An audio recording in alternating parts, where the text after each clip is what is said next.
tu sais que tu dois réussir dans la vie, tu dois apprendre à être positif. Tu dois apprendre à être ferme dans tes décisions. Une personne qui se plaint ne peut jamais accomplir dans sa vie. Une personne qui se plaint ne peut pas expérimenter la multiplication dans sa vie. Dans la vie, le dépassement est autorisé. Ne te sens pas mal de dépasser dans la vie. Tu comprends? Ne te sens pas mal de dépasser dans la vie. Ne t'excuse pas de dépasser dans la vie. Ne t'excuse pas de réussir dans la vie. Parce que vous savez, quelque chose par rapport au succès, c'est que le succès est autorisé pour tout le monde. Le succès est atteignable à tout le monde. Mais tout le monde ne va pas réussir. Pourquoi? Parce qu'il y a des gens qui vont se comporter comme les crapauds en cours de route. Le crapaud, c'est qui? Le crapaud, c'est celui-là qui, lorsqu'il avance, il se soucie de ce que les gens disent de lui. Il regarde, est-ce que les gens sont en train de l'apprécier? Est-ce que les gens sont en train d'apprécier sa démarche? Est-ce que les gens sont en train d'apprécier son rythme? Est-ce que les gens sont en train d'apprécier ses yeux? Est-ce que les gens... Donc, il écoute ce que les gens disent autour. Et parce qu'il écoute ce que les gens disent autour, il va doucement et après, il abandonne. Tu vois? Et après, il abandonne. Pourtant, dans la vie, tu dois évoluer comme un aigle. Et je vais te parler de ça aujourd'hui. Carilla Cosmetics, une marque déposée canadienne. Livraison partout dans le monde. Pourquoi tu dois dépasser dans la vie? Tu dois dépasser dans la vie, pourquoi? Parce que des fois, la vie est injuste. La vie que nous avons chaque jour, elle est souvent injuste. Elle est injuste pourquoi? Parce que, qu'est-ce que tu me diras? Un enfant qui naît avec des maladies, il a fait quoi pour mériter ça? Rien.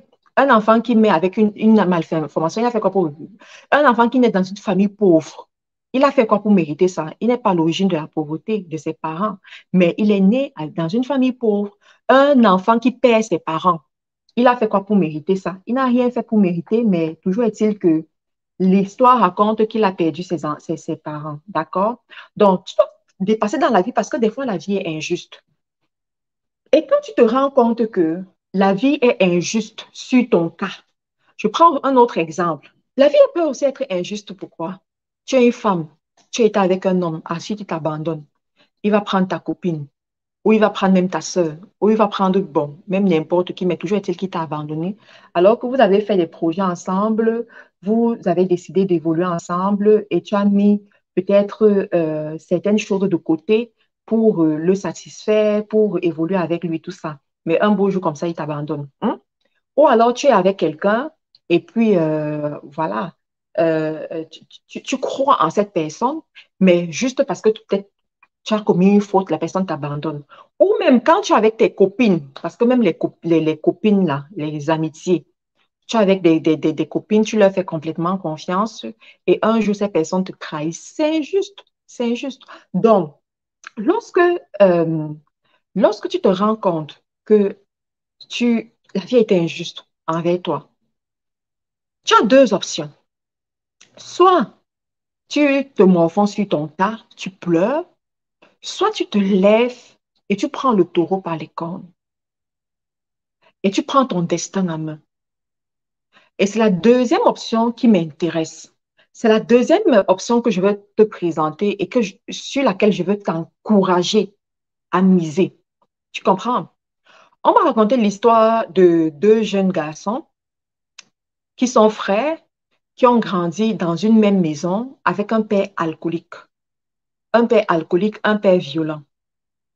Et les deux se faisaient tabasser par leur père, étaient abusés verbalement par leur père et ont subi toutes sortes de choses par ce père alcoolique. Et dans la vie, lorsqu'ils ont grandi, il y a un qui est devenu un alcoolique aussi, un bandit, un vaurien, voilà. Et il y a l'autre qui est devenu, qui a réussi dans la vie. Il a une très belle profession, une belle famille, il est responsable. Et quand on a posé la question au premier, on lui a demandé, mais pourquoi tu as échoué comme ça dans la vie? Il dit, il a échoué parce qu'il avait un père alcoolique, un père méchant, un père irresponsable.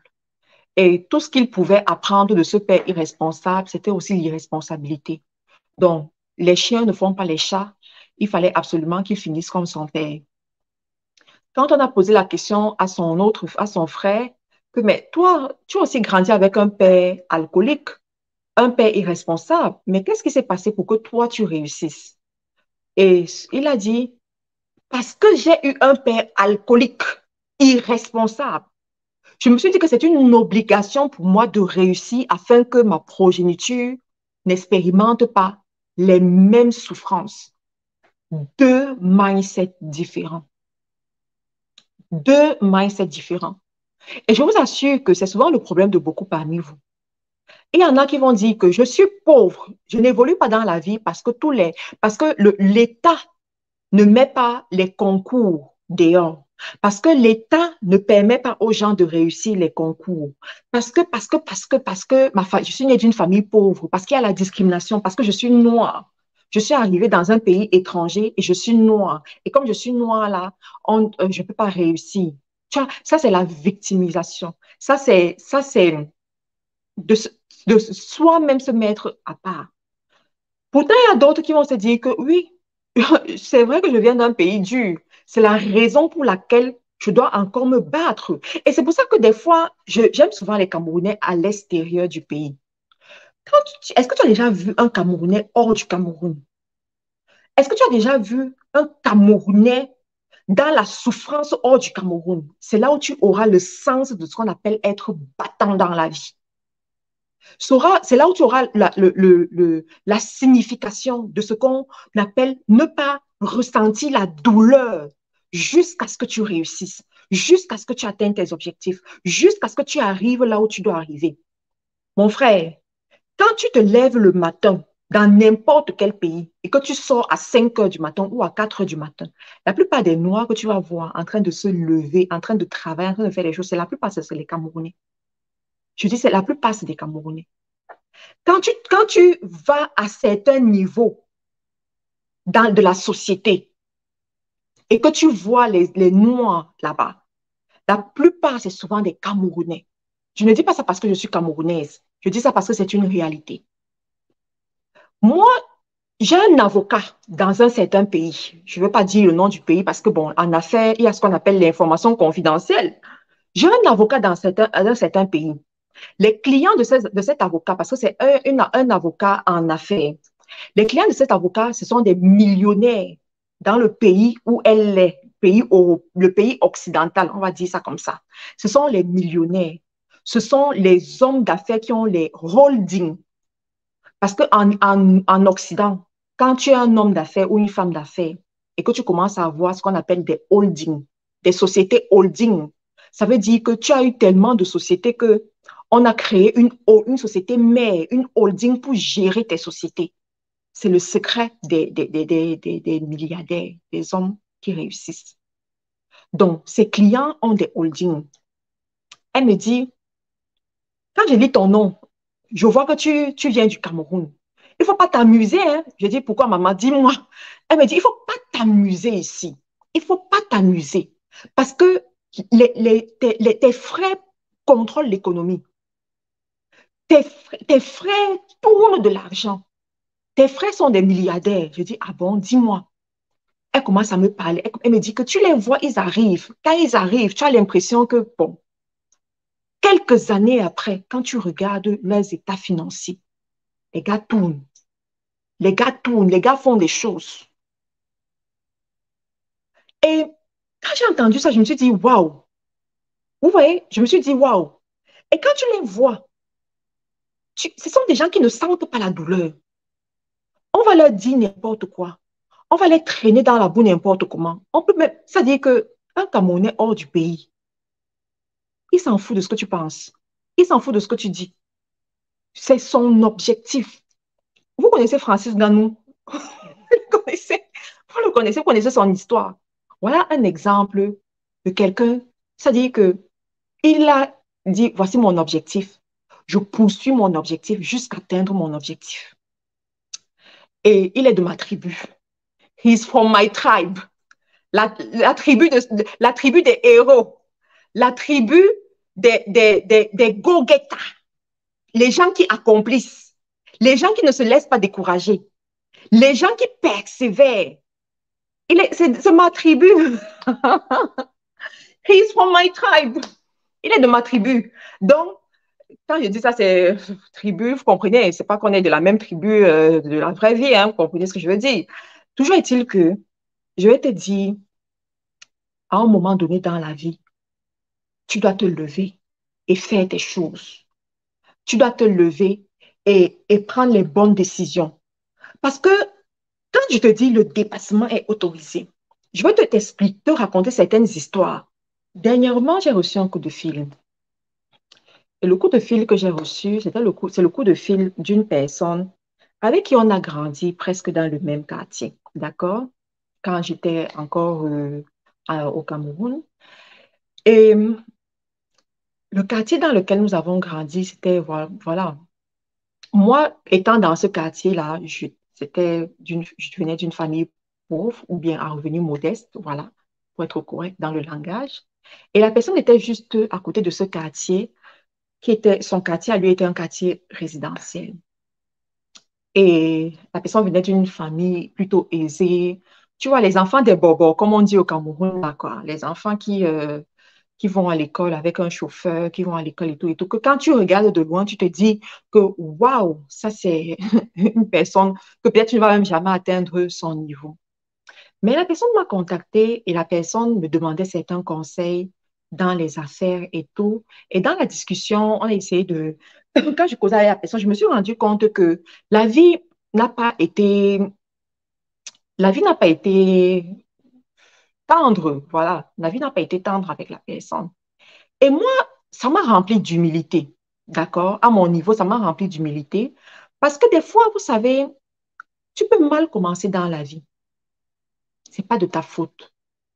Mais d'accepter de mal finir dans la vie, tu as une part de responsabilité dedans. D'accord?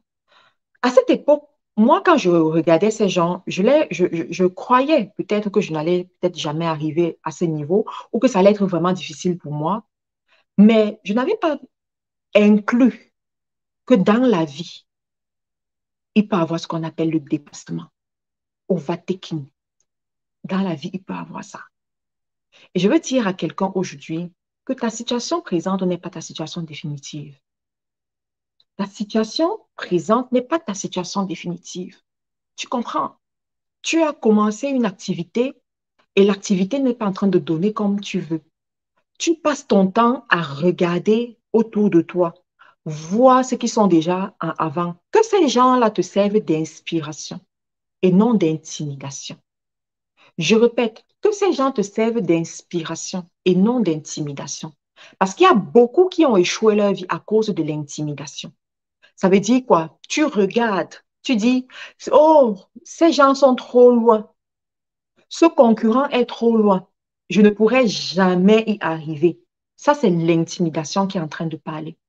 Et aussi longtemps que tu seras intimidé, tu ne peux pas oser. Tu ne peux pas essayer. Tu ne peux pas, tu peux pas dépasser. Tu vois? Mais si tu les regardes et que ça t'inspire, et tu te dis, s'ils l'ont fait, ça veut dire que c'est possible. S'ils l'ont fait, ça veut dire que ils ne sont pas des extraterrestres qui peuvent faire ce genre de choses et moi, l'humain, je ne peux pas le faire. Nous sommes tous des humains. Ça veut dire que les capacités qu'ils ont, moi aussi, je peux développer ces capacités et je peux y arriver. Et tu te lèves et tu te bats et tu vas y arriver. Une personne qui sait qu'elle doit dépasser, qu'elle est obligée de dépasser dans la vie, c'est une personne qui est positive. Parce que beaucoup parmi vous, vous manquez de la positivité dans la vie. Vous êtes tout le temps en train de pleurnicher.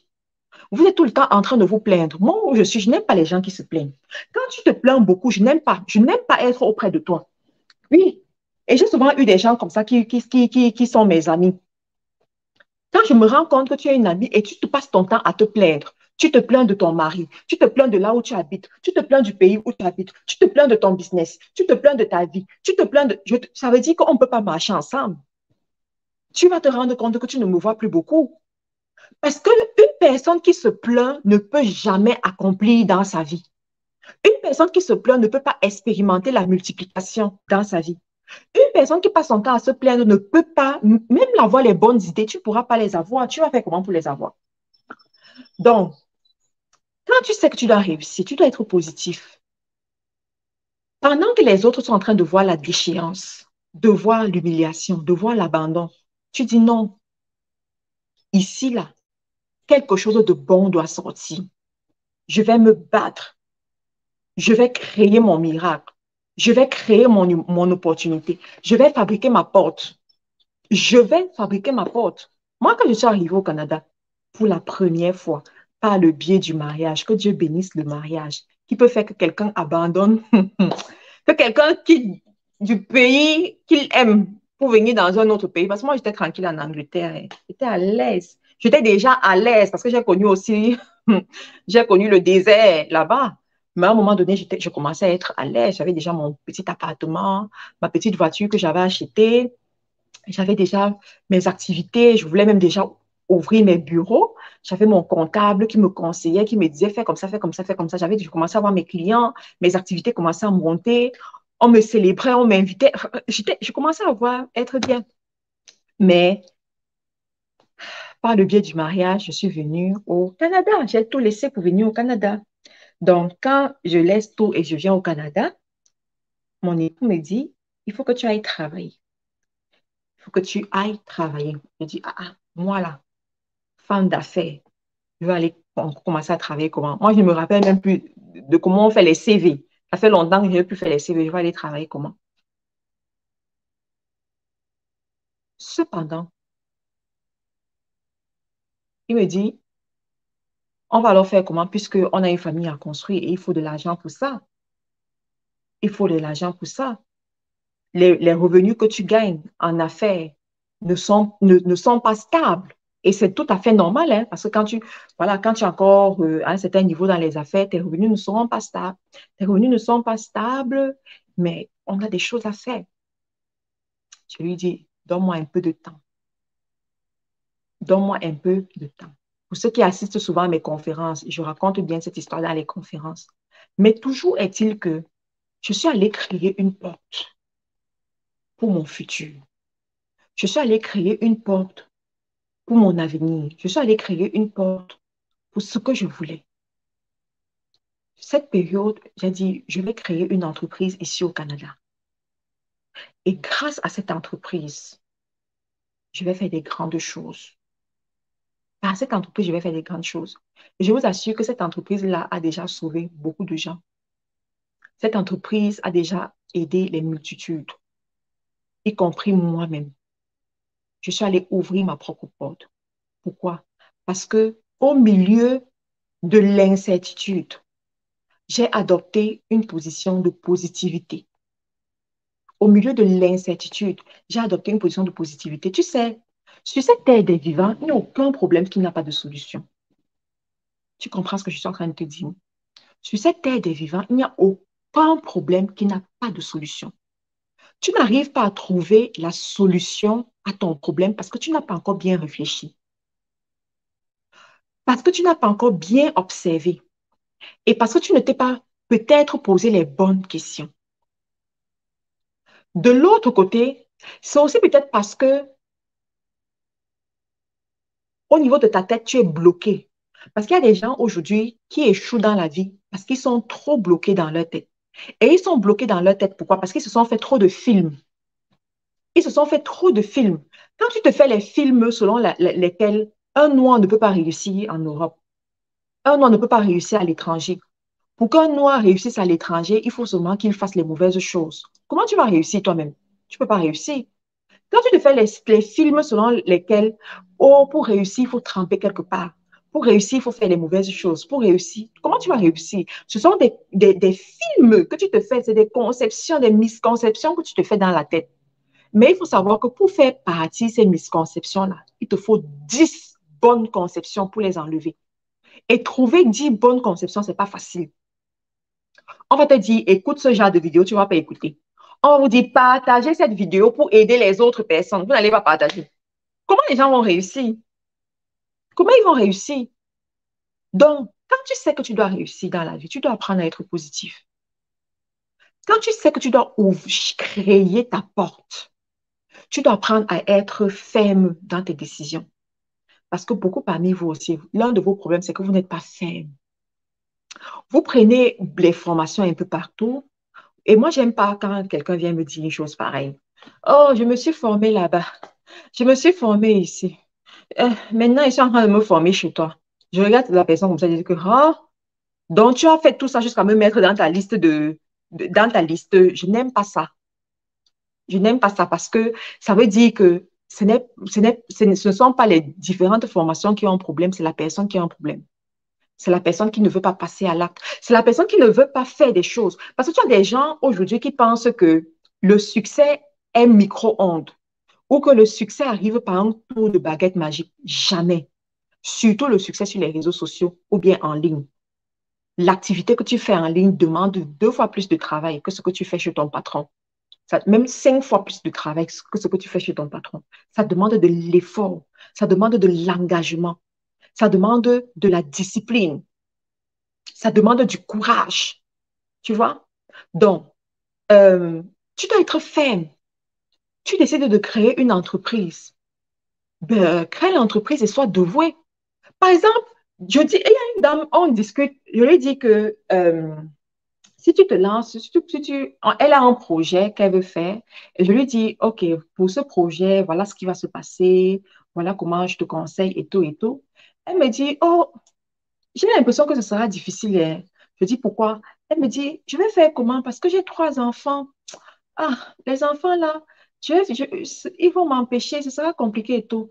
Je lui dis que, mais tu penses que les autres femmes qui ont 5 enfants et qui se battent et qui réussissent, elles font comment? À un moment donné, arrêtez de vous donner des excuses, de dire je ne peux pas parce que, je ne peux pas parce que, je ne peux pas parce que non. Si tu es ferme, tu vas y arriver. Si tu es ferme, tu vas créer ta porte. Si tu es ferme, tu vas réaliser des choses. Votre peau a besoin d'un coup d'éclat? Découvrez notre nouveau sérum éblouissant de Carilla Cosmetics. Formulé avec des actifs anti-âge ultra performants, le sérum éblouissant agit en profondeur pour traiter les taches d'hyperpigmentation, réduire les signes visibles du vieillissement, lisser et tonifier votre peau. Le sérum éblouissant de chez Carilla Cosmetics, votre allié beauté pour une peau éblouissante. Carilla Cosmetics, une marque déposée canadienne. Livraison partout dans le monde.